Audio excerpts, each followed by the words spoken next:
அவங்க நாட்டியத்துக்கு முன்னாடி என் நாட்டியம் தூசுதான். சித்ரா.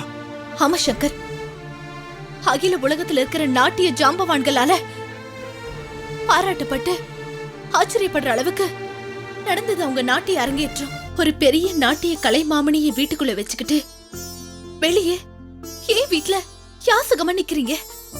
வீட்டுக்குள்ள நிலாவை ஒளிச்சு வச்சுக்கிட்டு வெளியே வந்து வெளிச்சத்தை தேன அது என்ன அர்த்தம்? உமா ஒரு டான்சர்னு உனக்கு எப்படி தெரியும்? ஒரு அக்காவை பத்தி தங்கச்சிக்கு தெரியாதா? உமா, நீ ஆடணும், அத நான் பார்க்கணும். நீ ஆடத நான் ரசிக்கணும். என் மனைவியோட அபிநய அழக கண்டு நான் ரசிக்கணும் உமா.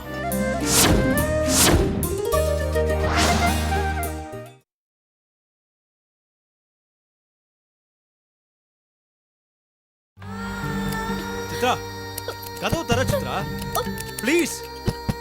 சித்ரா, கதவு திறக்க போறியா இல்லையா? சித்ரா, கதவு தர. கதவு தர சித்ரா. Chitra please, please Chitra.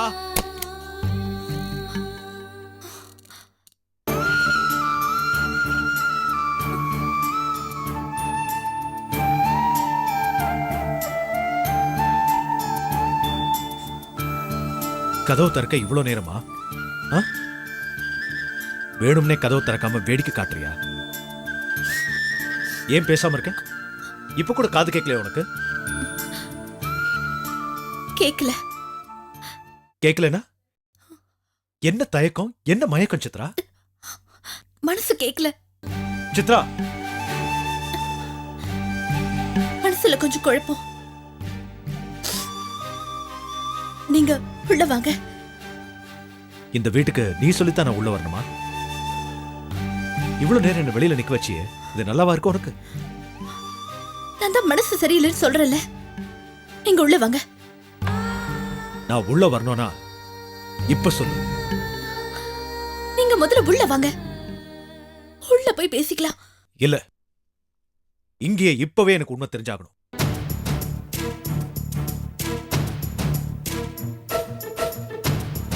நீ யாரு? சித்ரா. அது எனக்கு தெரியும்.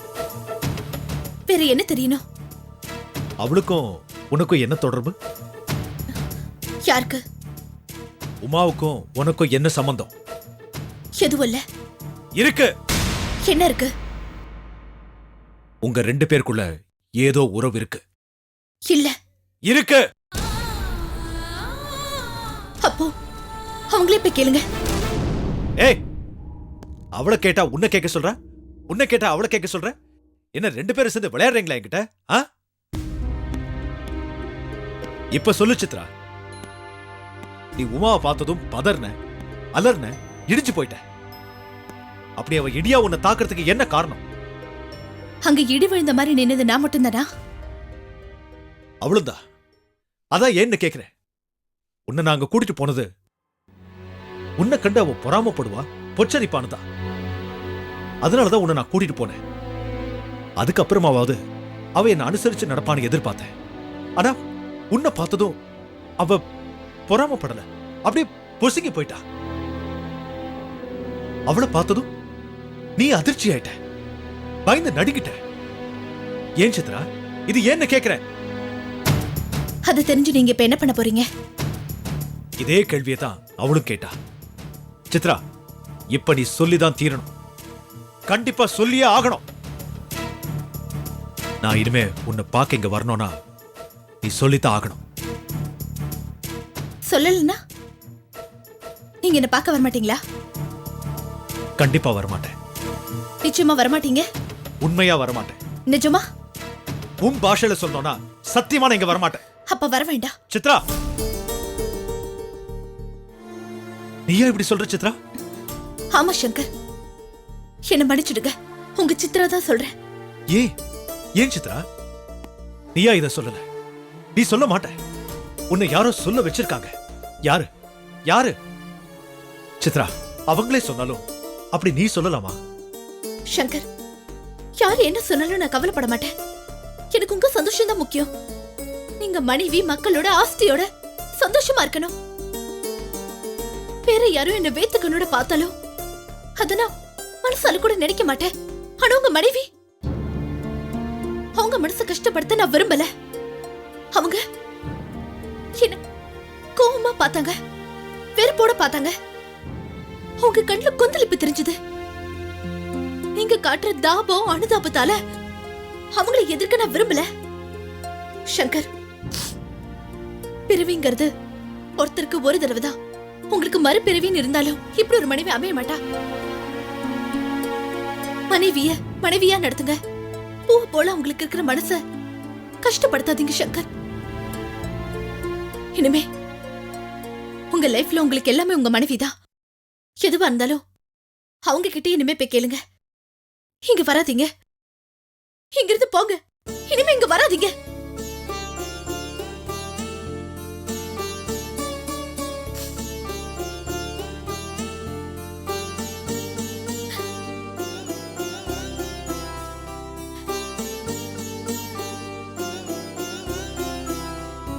சித்ரா, அழற ஆணை நம்ப கூடாதுன்னு சொல்றவனா, எனக்கு எவ்வளவு கஷ்டம் வந்த போதும் நான் கண் கலங்கினதில்லை.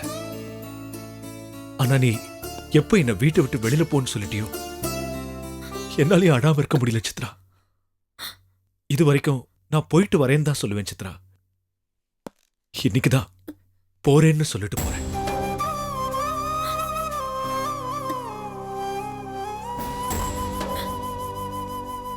சித்ரா, நான் போறேன் சித்ரா.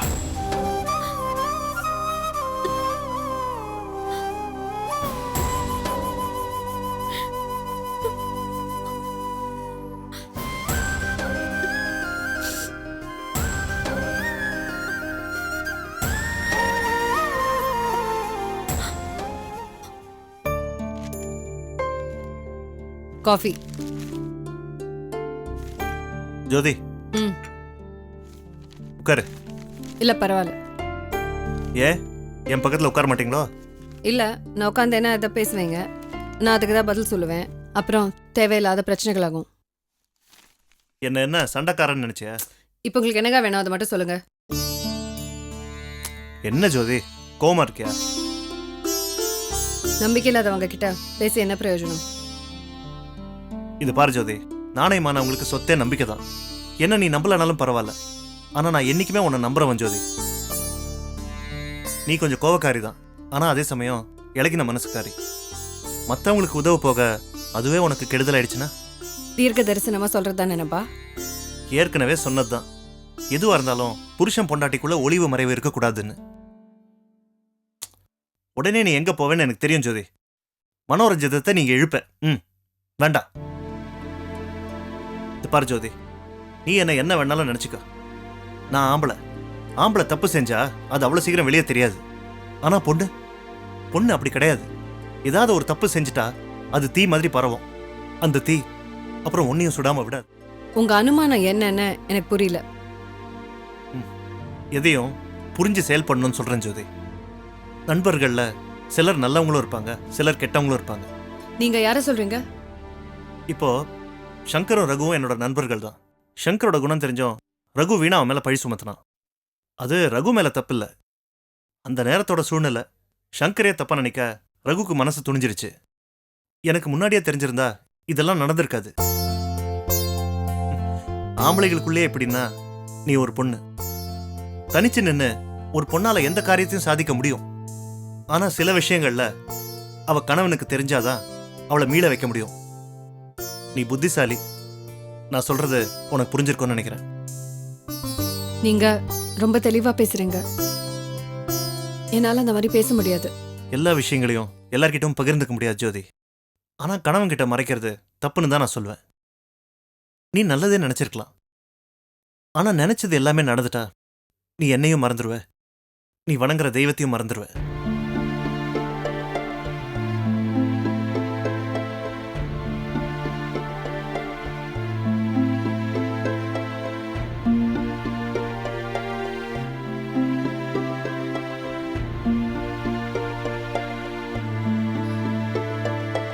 ஹேய் ஜோதி, ஹேய் என்னாச்சு நீ இப்படி அடற? வேண்டாம். இனிமே உங்க விருப்பம் இல்லாம நான் எந்த காரியத்திலும் ஈடுபட மாட்டேன். உங்க மேல இருக்கிற பாசம் என்னைக்கும் ஒரு துளி கூட குறையக்கூடாதுன்னு நினைக்கிறேனே தவிர வேற எந்த பாவமும் எனக்கு தெரியாது. அது தெரிஞ்சதுனால தான் இவ்வளவு நேரம் நான் உங்ககிட்ட பேசிட்டு இருக்கேன். ஒவ்வொரு முறையும் உனக்கு சுட்டி காட்டுறது இதுதான். நீதான் நான் நம்பிக்கை இல்லாம பேசுறதா நினைக்கிற. நான் சொல்றது சொல்ல போறது எல்லாமே நம்மளோட நன்மைக்காக தான் ஜோதி. எங்க நான் சில விஷயங்களை உங்களுக்கு தெரியாம கூட செஞ்சிருக்கலாம். ஆனா அதெல்லாம் என்னைக்கும் நான் உங்களை இழக்க கூடாதுங்கிறதுக்காக தான் என்ன மன்னிச்சிடுங்க. ஆனா அந்த நோக்கத்தோட தான் ஈடுபட்டேன். சட்டி சுட்டது கை விட்டதுன்னு வந்துட்டேன். இனிமே உங்களை கேட்டுதாங்க நான் எதுவுமே செய்வேன். எங்க என்ன மன்னிச்சிடுங்க. ஆக்சுவலா நடந்தது என்னன்னா, அன்னைக்கு இது பாரு, நான் உன்கிட்ட கேட்டேனா என் பொண்டாட்டியை பத்தி எனக்கு தெரியாதா? நீ என்கிட்ட எதையும் சொல்ல வேண்டாம். ஏய், கண்ணை தொடச்சுக்க. இது பாரு, இனிமே அழக்கூடாது. சரி, நீ போ, வேலையை பார்ப்போ. சொல்றேன்ல ஜோதி, போ. போ. ஏய், அப்புறம் எனக்கு ரொம்ப பிடிக்குமே வத்த குழம்பு, சுட்டாப்பளம், அது செய், போ.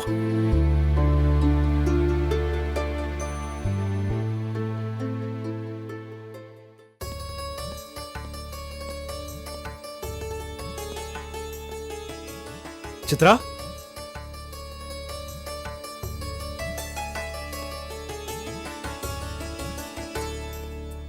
சித்ரா, சங்கர்,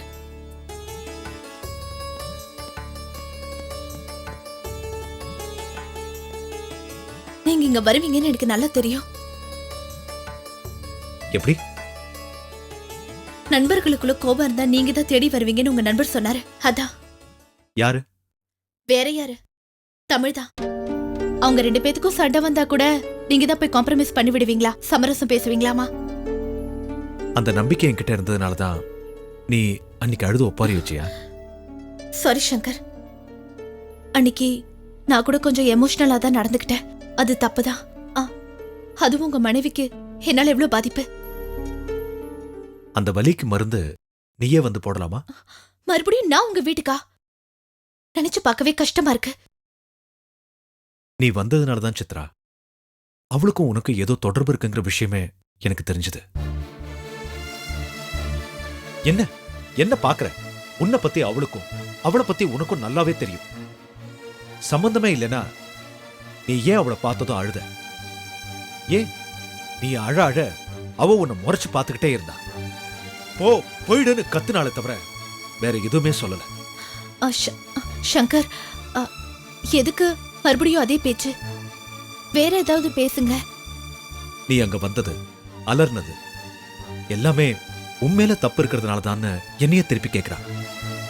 சித்ரா எனக்கு தோழி மட்டும்தான். உன்னை திசை திருப்பத்தான் அவளை கூட்டிட்டு வந்தேன்னு எவ்வளவோ சொல்லி பார்த்தேன். அவளுக்கும் எனக்கும் வேற எந்த தொடர்பு இல்லைன்னு சொன்னேன். என்ன மன்னிச்சிடுங்க சங்கர், என்னால உங்களுக்கு இவ்ளோ பிரச்சனை. பொம்பளையா பிறந்தாலே ஏதாவது ஒரு வகையில தொந்தரவு வரத்தான் செய்யும் சித்ரா.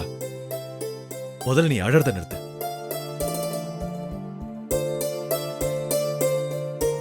பொறாமையில உமா உன்னை பத்தி என்ன சொல்லியிருந்தாலும் நான் தாங்கிட்டு இருந்திருப்பேன் சித்ரா. ஆனா கடைசியா ஒரு வார்த்தை சொன்னா பாரு. என்ன சொன்னாங்க? அவன பெரிய பரதநாட்டியக்காரியா? அவன் நாட்டியத்துல மயங்கி அவளுக்கு அடைக்கலம் கொடுத்ததா சொன்னா நல்லா ஆட தெரிஞ்சவங்களை கை கூட்டி சிரிப்பாங்கன்னு சொல்றா. மமதியோட சிரிக்கிறா சித்ரா. கோவத்துல நானே அவளை அடிக்க போயிட்டேன்னா பாத்துக்கோயேன். ஐயோ, பின்ன சித்ரா, உன் நாட்டியத்தை என் வீட்டுல இருக்கிற நடராஜர் சிலைக்கு உப்பா நினைக்கிறேன். உன்னையே அவ கேவலப்படுத்தினா என்னால சும்மா இருக்க முடியுமா? சங்கர், அவங்க நிஜத்தை தானே சொன்னாங்க. சித்ரா, ஏன் கோவப்படுறீங்க? அவங்க நிஜத்தை தானே சொன்னாங்க. அவங்க நாட்டியத்துக்கு முன்னாடி ஏன் நாட்டியம் தூசுதான். சித்ரா, ஆமா சங்கர், அகில உலகத்துல இருக்கிற நாட்டிய ஜாம்பவான்களால பாராட்டப்பட்டு ஆச்சரியப்படுற அளவுக்கு நடந்தது அவங்க நாட்டிய அரங்கேற்றம். எல்லாரும் ஆச்சரியப்படுற அளவுக்கு இருந்தது அந்த வைபவம். ஆனா அந்த நாட்டிய அரங்கேற்றமே முதலும் கடைசியுமா ஆயிடும்னு யாரும் எதிர்பார்க்கல. அதான் எல்லார் மனசுக்கும் கஷ்டமாயிடுச்சு. சித்ரா, சித்ரா, நீ என்ன சொல்ற? எனக்கு ஒண்ணுமே புரியல. உமா அவ்வளவு பெரிய டான்ஸரா? எனக்கு தெரிஞ்சதை சொன்னேன். ஒரு பெரிய நாட்டிய கலைமாமணியை வீட்டுக்குள்ள வச்சுக்கிட்டு வெளியே ஏன் வீட்ல யாசகமா நிக்கிறீங்க? வீட்டுக்குள்ள நிலாவை ஒளிச்சு வச்சுக்கிட்டு வெளியே வந்து வெளிச்சத்தை தேன அது என்ன அர்த்தம்? இது நியாயமா? உமா ஒரு டான்சர்னு உனக்கு எப்படி தெரியும்? தெரியும். அதான் சித்ரா, உனக்கு எப்படி தெரியும்? ஒரு அக்காவை பத்தி தங்கச்சிக்கு தெரியாதா?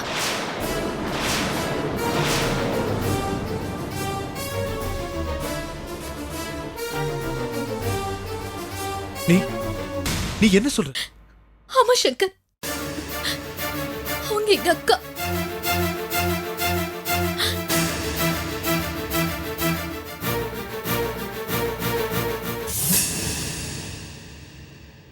உமா உமா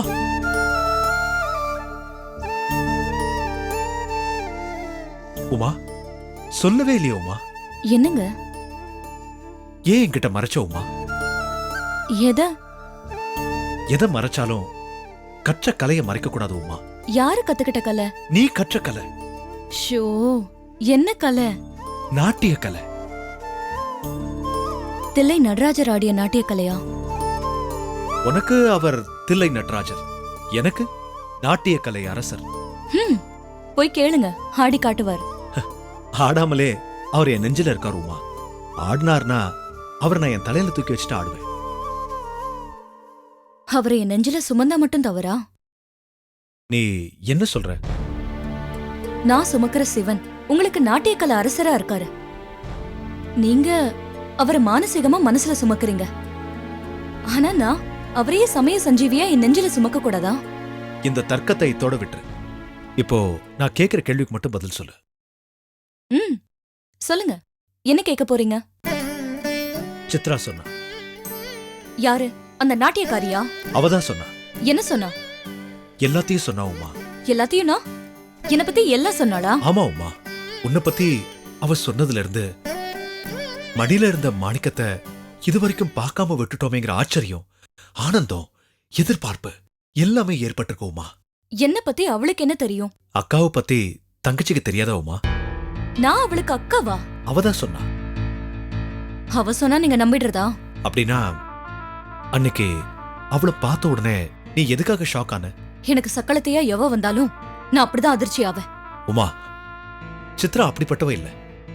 அவ உன்னதமானவ. அவளை பத்தின கீர்த்தனை எல்லாம் கேட்க நான் தயாரா இல்லைங்க. கீர்த்தனை மட்டும் இல்ல உமா, அவ ஒரு புதிய கீதை. நீங்க எழுதுனீங்களா இல்ல அவ எழுதினாளா? சொந்தங்களுக்கு முகவரி தேவையில்ல உமா. இது பாருங்க, அவளுக்கும் எனக்கும் எந்த சொந்தமும் இல்ல. நீ சொன்னாலும் சொல்லலைனாலும் ஒரு நாளைக்கு அந்த உண்மை தெரியாமலா இருக்க போகுது. தெரிஞ்சு என்ன பண்ண போறீங்க? தெரிஞ்சதுனாலதான் உன்னை ரசிக்க நான் ஓடி வந்தேன் உமா. ரசிச்சுதானே என்ன கல்யாணம் பண்ணிக்கிட்டீங்க. அந்த ரசனைய கண்கொள்ளா காட்சியா நான் பார்க்கணும் உமா. நீதானே சொன்ன அவளா ஒரு டான்சரான, ஒரு நல்ல நாட்டியத்தை நான் பார்க்கணும் உமா. அதுக்கு என்ன தேடி வந்து என்ன பிரயோஜனம்? நல்லா ஆடுறவங்க நம்ம நாட்டுல நிறைய பேர் இருக்காங்க. அவங்க கிட்ட போய் கேளுங்க. எல்லாரும் உன்கிட்ட பிச்சை எடுக்கணுமா உமா? நீ பரத கலைய நல்லா ஆடுவியா? நீ அபிநயம் பிடிச்சா அகில உலகமே அண்ணாந்து பாக்குமா? சித்ரா ஒண்ணு விடாம எல்லாத்தையும் சொல்லிட்டா உமா. அவ உன் கால் தூசுக்கு சமானம்னு அவளே ஒத்துக்கிட்டா. உங்களுக்கும் எனக்கும் சண்டை மூட்டி விட்டு வேடிக்கை பாக்குறாளா அவ? எனக்கு அதெல்லாம் தேவையில்ல உமா. உனக்கு ஆட தெரியுமா தெரியாதா? தெரியும்னு சொன்னா நீ ஆடணும். எங்க? இங்க. எப்போ? இப்போ. நான் ஆட மாட்டேன்னா? இல்ல உமா, இந்த நாட்டிய கலையை யார் ஆடினாலும் ஓடி ஓடி பாக்குறவன் தான். யாருமே ஆடி பார்க்கலனா அந்த நடராஜர் சிலையை பார்த்துக்கிட்டே இருப்பேன். அதுல ஒரு தனி ஈடுபாடு எனக்கு. எத்தனையோ பேர் ஆடுறத நான் பார்த்திருக்கேன். எனக்கு வாய்ச்ச மனைவியும் ஒரு கலை அரசினா அதை கேட்டப்போ நான் எவ்வளவு சந்தோஷப்பட்டேன் தெரியுமா? எவ்வளவு ஆனந்தப்பட்டேன் தெரியுமா? உமா, நீ ஆடணும், அதை நான் பார்க்கணும். நீ ஆடுறத நான் ரசிக்கணும். என் மனைவியோட அபிநய அழக கண்டு நான் ரசிக்கணும் உமா. நான் உன் புருஷன். உன் புருஷன் மனம் குளிர நீ ஆடணும். ப்ளீஸ் உமா, எனக்காக ஆடு. இப்பவே ஆடுறேன். ரொம்ப சந்தோஷம் உமா, ரொம்ப சந்தோஷம். ஆனா சொல்லு உமா.